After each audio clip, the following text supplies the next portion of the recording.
Olá, pessoal, galerinha do nono ano, tudo bom com vocês? Sejam bem-vindos ao nosso encontro semanal de ciências. Mas e aí, gente, como é que nós estamos?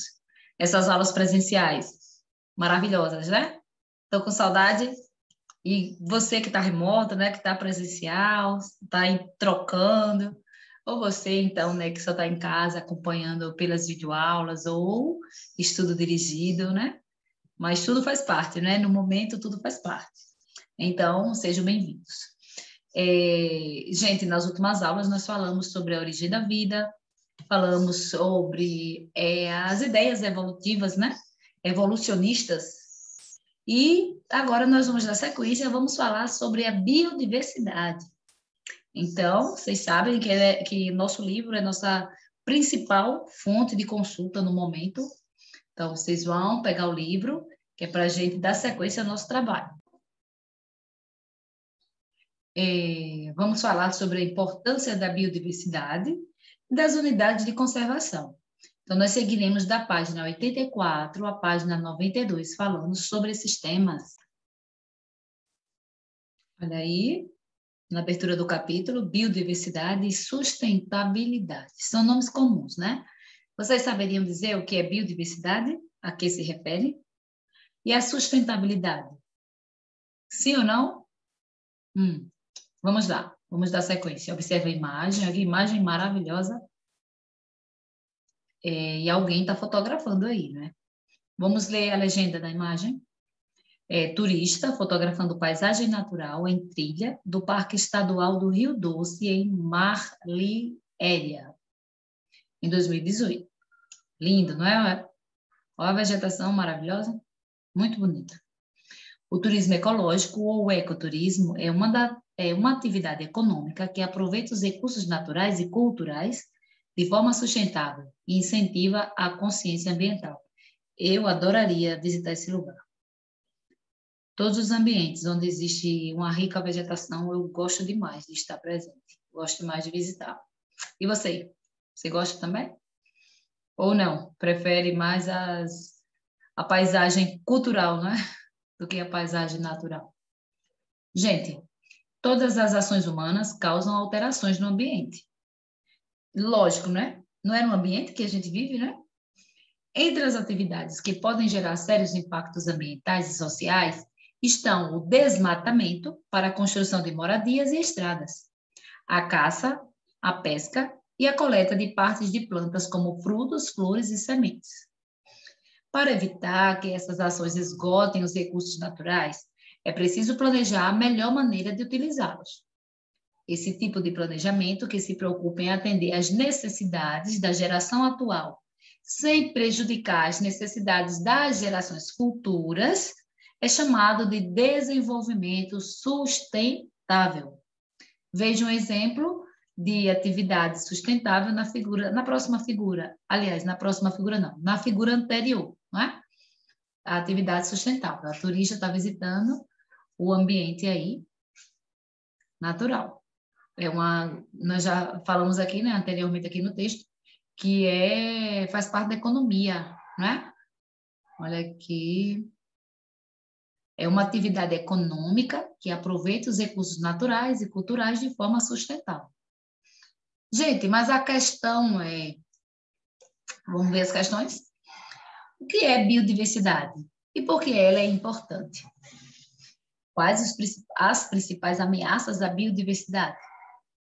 Você sabe o que são unidades de conservação? Como você pode estimar os impactos ambientais que causamos na Terra? E o que é desenvolvimento sustentável? Você já viu em sua região iniciativas para lidar com problemas ambientais? Então, essas e outras questões, nós conheceremos, né, as suas respostas, né, nós refletiremos no decorrer da nossa aula. Tá bom? Então, vamos lá. Passe a página aí. É da mesma forma que se estivesse na escola, né? A gente acompanha o nosso livro aí, lendo o nosso conteúdo, como se fosse na sala de aula. Então, vamos falar da importância da biodiversidade. E vamos entender o que é biodiversidade, não é? Então, o parágrafo já começa aí falando a respeito da biodiversidade, né? Definindo o que é isso. Biodiversidade é a variedade de espécies de seres vivos existente em determinado lugar ou no planeta como um todo. Então, não tem diversos tipos de seres vivos? Diversos tipos de animais, né? Diversas espécies de animais, de vegetais, né? Então, essa diversidade toda se refere à biodiversidade. Aqui na caixinha de texto, ao lado, as diversas espécies que habitam o planeta pertencem aos grupos de seres vivos que você estudou no 7º ano. Grupo das bactérias, dos protozoários, das algas, dos fungos, dos animais e das plantas. Vários grupos. A enorme biodiversidade que observamos nos diferentes ambientes da Terra se formou durante bilhões de anos, no processo de evolução, como estudamos nos capítulos anteriores. Ao longo desse processo, muitas espécies desapareceram, ou seja, foram extintas. Em certos momentos da história da Terra, ocorreram extinções em massa, ou seja, muitas espécies foram extintas em um curto período de tempo, em termos geológicos. Então, olha aí essa figurinha. Quem nunca ouviu falar do dinossauro, não é? Algo que nos encanta, porque não existem mais, mas a quantidade de indícios deles é gigantesca, não é? Quem foi que nunca se encantou em ver um fóssil? Ou simplesmente em assistir aqueles filmes, hein? Do Jurassic Park. São maravilhosos, né? Eu sei que vocês também ficaram curiosos e vocês gostaram e assistiram. Mais de um. Na legenda dessa imagem, tem a representação artística do evento que teria levado muitas espécies à extinção, no final do período Cretáceo, cerca de 66 milhões de anos, quando um asteroide caiu sobre a Terra. Olha aí, o asteroide chegando na Terra, e os coitadinhos dos dinossauros foi quem sambaram, né? Para muitos cientistas, atualmente está acontecendo mais uma extinção em massa na história da Terra. Muitas espécies estão desaparecendo em um ritmo cerca de 100 mil vezes mais rápido do que o da extinção natural. Do que a extinção natural. Esse tipo de extinção acontece em um ritmo muito mais lento do que o da extinção em massa e se deve aos fatores de evolução biológica, como a seleção natural, a que estudamos nos capítulos 3 e 4, né? Nas aulas anteriores nós falamos sobre a seleção natural. Um animal é considerado extinto quando já não existe na natureza ou em cativeiro. Veja aí nessa figura aí ao lado, é o tigre da Tasmânia. Gente, esse tigre é feinho, né? Ele é natural da Austrália e da Nova Guiné e já está extinto. A foto é de 1928, num zoológico da Tasmânia, na Austrália. Continuando, já um animal extinto na natureza é aquele encontrado apenas em cativeiro. Então, no caso desse daí, ele já é considerado extinto, porque nem na natureza, nem no cativeiro ele existe mais, né? Mas ele pode ser extinto apenas na natureza quando sumiu da natureza e é apenas encontrado em cativeiro. A extinção atual vem sendo provocada pelo ser humano, principalmente por meio da destruição dos ambientes naturais, como florestas e campos. No lugar da vegetação original, estão sendo construídas estradas, cidades e fábricas, e estabelecimentos, cultivos e pastagens. Aliás, estabelecidos cultivos e pastagens. Atividades de exploração dos recursos naturais, como a extração de madeira e de minérios, também resultam no prejuízo das características originais do ambiente. Essas atividades provocam a retirada da vegetação, morte de animais nativos, erosão do solo, poluição da água, entre outras consequências. Além disso, os ambientes naturais também vêm sendo prejudicados por outros fatores. Quais são os fatores? Vamos lá, tem uma lista aí. Aquecimento global, provocado pela queima de combustíveis fósseis, né, que é carvão, petróleo e derivados, são os combustíveis fósseis. Nas fábricas e nos veículos e pelos gases emitidos pelas queimadas das florestas e na criação de gado, pela exploração comercial excessiva, como a caça e a pesca indiscriminadas, e pela poluição do ar, da água e do solo. Tá vendo que belo problema a gente tem? Porque tudo aqui, todas as atividades humanas que estão citadas aqui, Elas são importantes, né, para a gente, mas elas contribuem para o aquecimento global. Outro fator que vem causando impactos importantes é a introdução de espécies invasoras. Então, uma espécie que não faz parte daquele ambiente, né, é colocada, é levada para aquele lugar e elas estão também prejudicando. São espécies de um determinado lugar que são levadas para outras regiões e, por não terem predadores naturais nas áreas às quais são levadas, proliferam e competem com as espécies nativas por recursos, além de poder predá-las ou parasitá-las. Essas espécies podem ser intencionalmente introduzidas pelo ser humano para fins econômicos ou acidentalmente transportadas a um novo local. Olha aqui, o mexilhão dourado é um molusco de origem asiática. Estima-se que essa espécie tenha chegado ao Brasil com a água de lastro de navios cargueiros. E quais são as consequências do desaparecimento de espécies de plantas e animais, por exemplo? As interações dos organismos com outros seres e com o ambiente são importantes para o equilíbrio dos ecossistemas. Assim, quando espécies são eliminadas, esse equilíbrio é ameaçado e as características dos ecossistemas são comprometidas, podendo prejudicar muitas outras espécies. Além disso, o desaparecimento de organismos nos tira a chance de conhecer mais sobre a natureza e perde-se substâncias potencialmente úteis à humanidade. Em cerca de 25% dos medicamentos, há uma ou mais substâncias extraídas de plantas, fungos, bactérias e animais, ou produzidas a partir de substâncias desses organismos. Por fim, com a extinção das espécies, perdemos parte da beleza presente na diversidade da vida e diminuímos nosso contato com a natureza, que, entre outras coisas, é fonte de criatividade, de produções artísticas, de lazer e de recreação. Por isso, ao preservar os ambientes e a biodiversidade, também preservamos nossa saúde física e mental. Então, observe quando você entra num ambiente natural, como você se sente bem, como a sua mente relaxa. Todo mundo que entra no ambiente natural se sente bem, não é?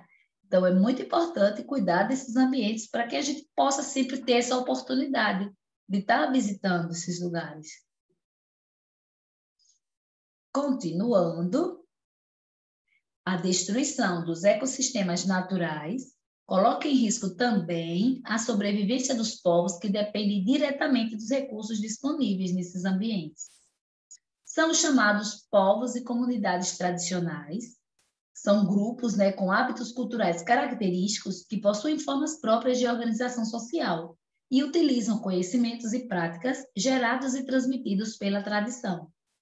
Além das comunidades indígenas, há os quilombolas, seringueiros, castanheiros, ribeirinhos, pantaneiros, jangadeiros e caiçaras, entre outros. Na imagem, a gente vê aqui uma mulher quilombola tecendo tapete em tear na comunidade Calunga do Vão de Almas, em Cavalcante, Goiás, em 2017. As comunidades tradicionais detêm um rico patrimônio cultural, que inclui práticas de manejo dos recursos naturais que podem ser valiosos na preservação dos ecossistemas. Continuando, vamos falar sobre a proteção da biodiversidade. Então, o que será que pode ser feito? Ou o que tem sido feito? Vamos conhecer? Vamos lá. Diante do aumento da destruição da vegetação nativa e da maior ocorrência de extinções das últimas décadas, foi necessário criar algumas medidas para proteger a biodiversidade. Entre essas medidas está o combate ao desmatamento ilegal, bem como a fiscalização do corte de árvores para extração de madeira. As autoridades devem verificar se a extração está sendo feita em uma área específica e se estão sendo respeitados os direitos das comunidades locais, as leis trabalhistas e a legislação ambiental. Para a preservação da biodiversidade, é preciso também combater a biopirataria. E o que é isso? Biopirataria? Tem pirata também? Ou seja, o envio ilegal de plantas, animais e outros organismos para países estrangeiros. interessados em utilizar esses recursos naturais para desenvolver medicamentos, cosméticos e outros produtos. Uma forma de evitar a biopirataria é criar leis que regulamentem a exploração da biodiversidade e fiscalizar o cumprimento dessas leis. Também é preciso estimular as pesquisas científicas locais com esses recursos naturais. A criação de áreas naturais de proteção ambiental tem sido adotada no mundo todo como uma das principais estratégias para a conservação da natureza e manutenção da biodiversidade.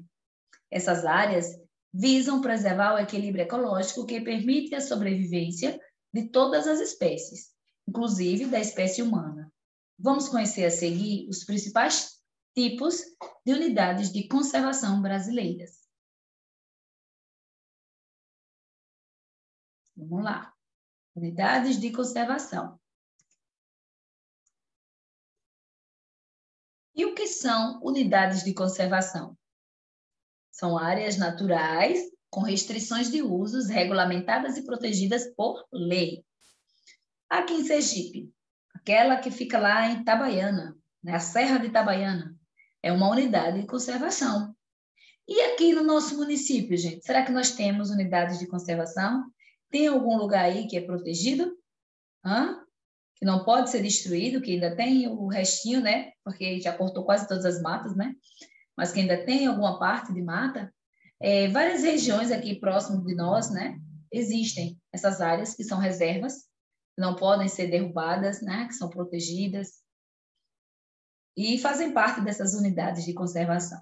E o objetivo, né? Claro, é cuidar para que não seja destruída, né? As pessoas que vão visitar têm que ter os cuidados, né? Para não destruir, não deixar lixo, etc. Os cuidados normais. Mas voltando aí ao texto. O objetivo principal é conservar e valorizar os recursos naturais, como a biodiversidade e as fontes de água.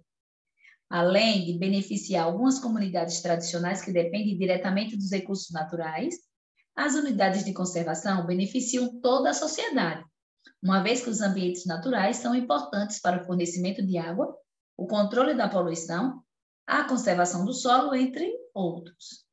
Gente, há dois tipos principais dessas unidades de conservação. O primeiro tipo é a de proteção integral e o segundo é de uso sustentável. Qual a diferença? A de proteção integral não pode sofrer nenhum tipo de exploração econômica, nem consumo, coleta ou qualquer destruição dos recursos naturais. Então, é praticamente intocável. Já a segunda, de uso sustentável, é permitida a exploração econômica dos recursos naturais, desde que realizada de forma planejada e sustentável. Deve ser economicamente viável, socialmente justa e manter a biodiversidade do local e seus recursos renováveis. Vamos lá conhecer, né, as unidades de proteção integral. A maioria delas não permite atividades que envolvam consumo, coleta, dano ou destruição.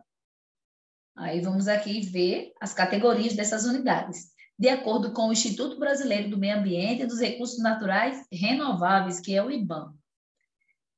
Tem as estações ecológicas, que são espaços para pesquisas científicas e tem como objetivo preservar a natureza. Outro exemplo, as reservas biológicas, que tem como objetivo preservar integralmente a diversidade biológica sem interferência humana ou modificações ambientais. Já os parques nacionais têm como principal função a preservação de ecossistemas naturais e de grande relevância ecológica e beleza natural. Os monumentos naturais preservam sítios naturais raros de beleza natural.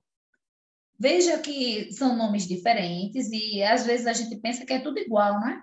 É tudo a mesma coisa, assim, é uma área de conservação que não pode ser destruída e tal, mas elas são diferentes.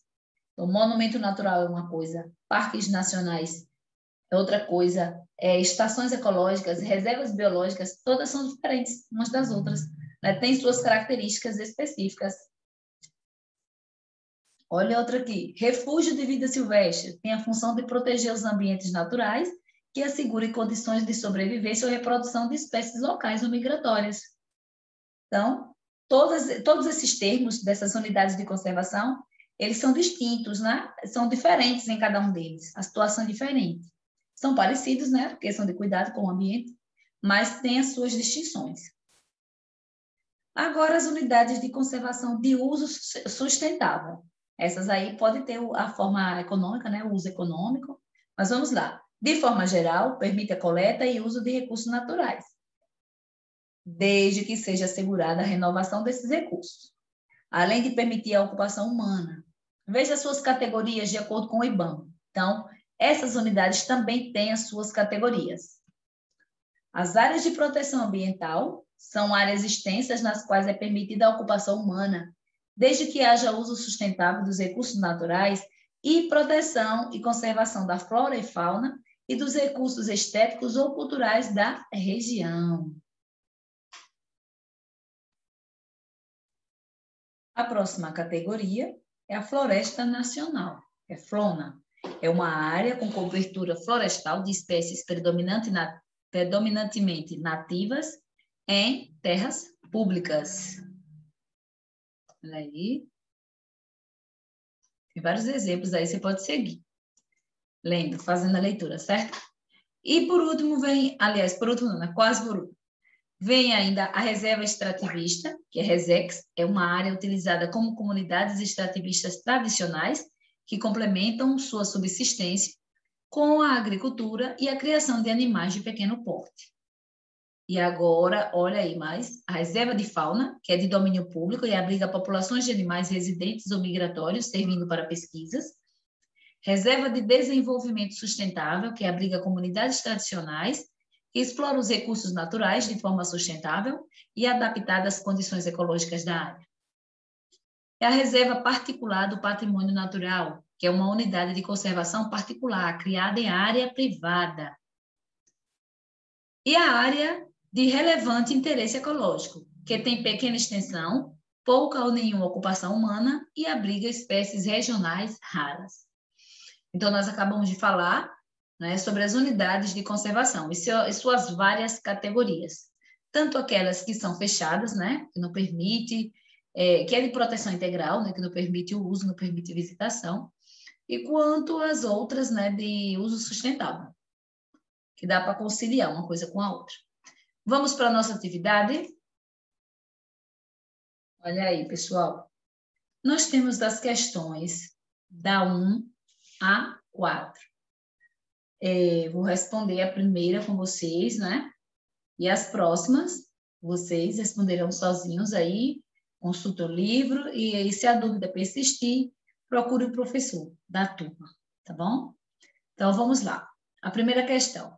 Porque muitos cientistas consideram que está acontecendo atualmente mais uma extinção em massa.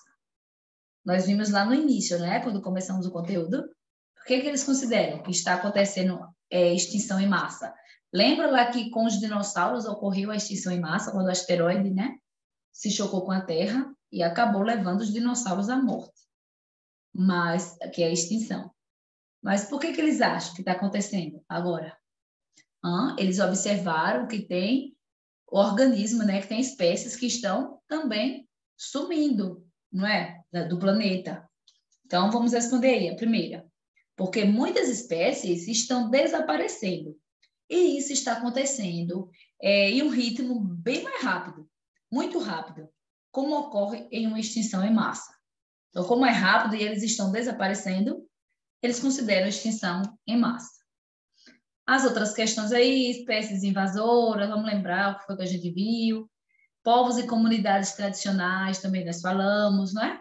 E por último aí, a questão 4, aí vocês vão ler direitinho a notícia, né? Que foi noticiada, né? A informação que foi noticiada, aí vocês vão ler direitinho, tentar entender e responder as questões A e B, certo? Então, gente, nós estamos encerrando, né, a nossa primeira videoaula da semana e já já a gente retorna com a nossa segunda videoaula. Então, tenham um excelente dia, fiquem com Deus e até a próxima. Tchau!